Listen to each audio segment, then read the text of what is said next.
Top quality और consistent performance के लिए सिर्फ सिल्वर पंप नाम याद रखना।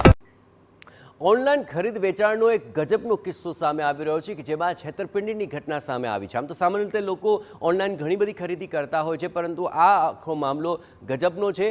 જામનગરના વિજરખી ગામે આ ઓનલાઈન ઘઉં વેચનાર ખેડૂત છેતરપિંડીનો ભોગ બની ગયો, જ્યાં વિજરખી ગામના ખેડૂત દેવાયતભાઈ મેઘાભાઈ ખીમાણીયાએ સોશિયલ મીડિયા પર ઘઉં વેચવાની પોસ્ટ મૂકી।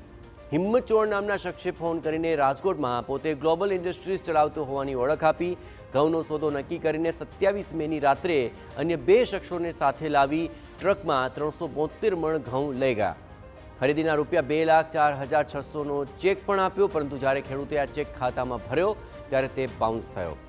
રાજકોટના શખ્સે ત્યારબાદ આંગણિયાથી નાણાં મોકલી આપવાની વાત કરી હતી, પણ નાણાં ન મોકલ્યા। અંતે ખેડૂતે પંચકોશી એ ડિવિઝન પોલીસ મથકે ફરિયાદ નોંધાવી છે। પોલીસે વેપારી હિંમત અને આઈસરના ચાલક સુલતાન હુસેન પતાણી તથા અન્ય એક શખ્સ સામે ફરિયાદ નોંધી આ મામલે તપાસ શરૂ કરી છે।